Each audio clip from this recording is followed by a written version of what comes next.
Good evening, ladies and gentlemen. Welcome to the most copyrighted and lawsuit talk show ever to premiere. Kimmy Jimmel brings idiots back from history to shun them for how stupid they are. And no, we couldn't come up with a smaller name. Tonight, we're bringing back a hero from 1859 who had such a determination for peace and harmony that he would go out of his way to slaughter as many men, women, and children to get it. This man was most famous for being an abolitionist in the 1800s, leading the Harper's Ferry raid in 1859, and being what is arguably the most forgettable historical figure in period 5 of United States AP history. Ladies and gentlemen, I present to you the one, the only, John Brown! Come on in! For a legacy illegal time machine.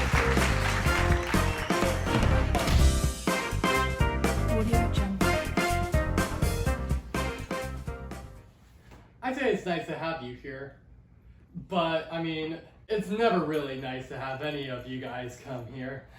I never asked to be here.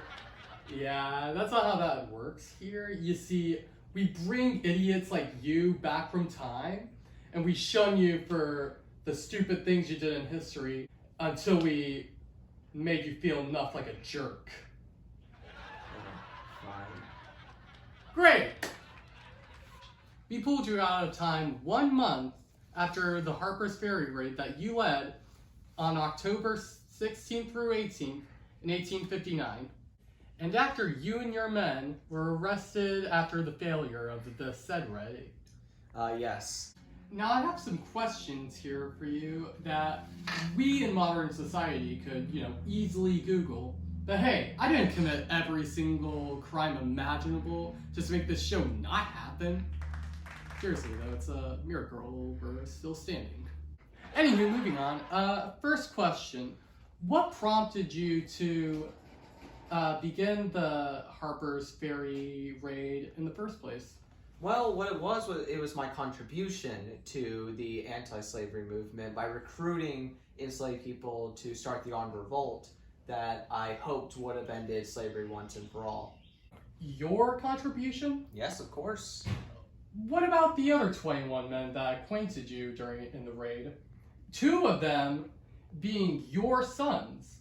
Well, all of their efforts are very appreciated, especially my son Watson, who, mortally wounded, carried a white flag as he responded to the responding militia.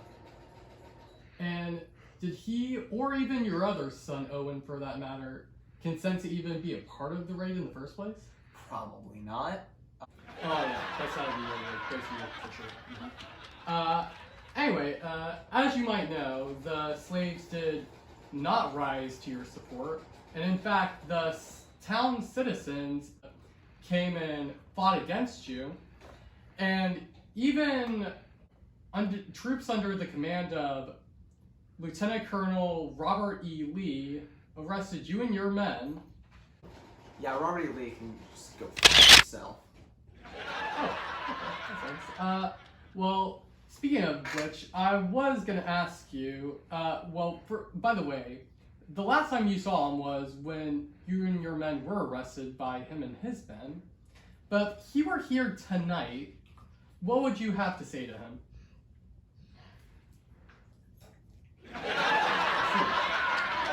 To be fair, he was just doing his job.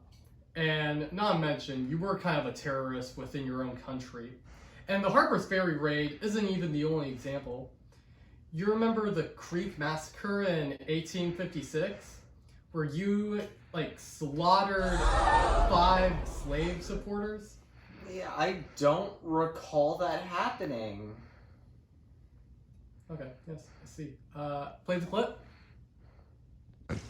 Oh no! Don't shoot me and my baby! Oh, I won't shoot you.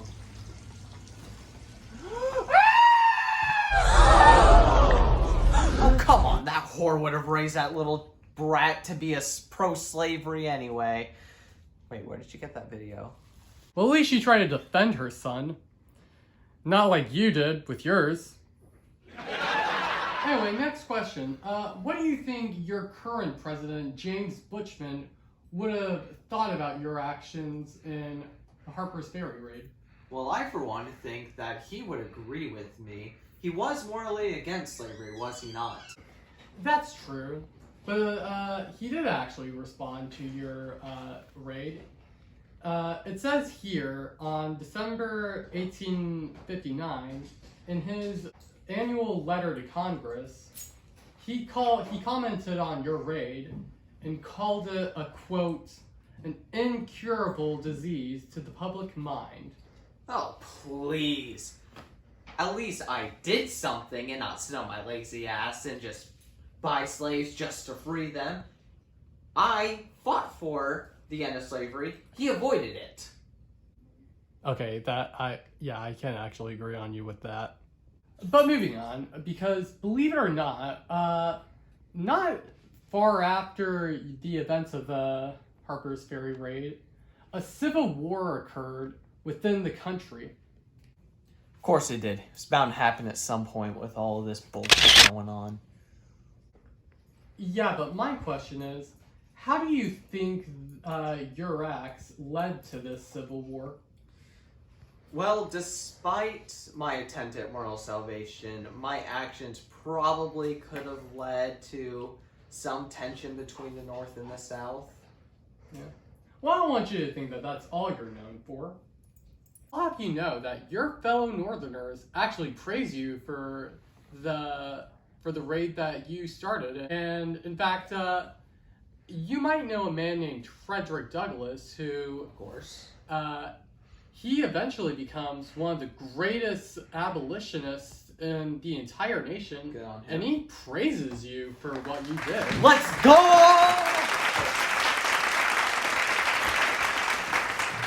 Yeah! And even though he declined to stand beside you on the Harper's Ferry raid, he still praises you, and he even gave you the nickname of Captain Brown. And I'll have you know that the upcoming president, right after James Bushman, Abraham Lincoln, personally said that what you did was an immeasurable act of courage and unselfishness. Well then, I look forward to standing right at his side as we end the Civil War together. Yeah, well, that's not gonna happen because, spoiler alert, on December 2nd, 1859, you get executed for your crimes. What?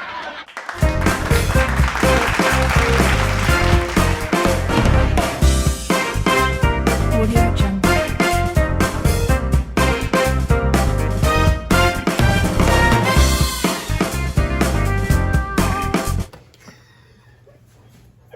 Sorry, I didn't mean You straight up sucker punched me! I thought it would be funny. Did you see that? No, like, he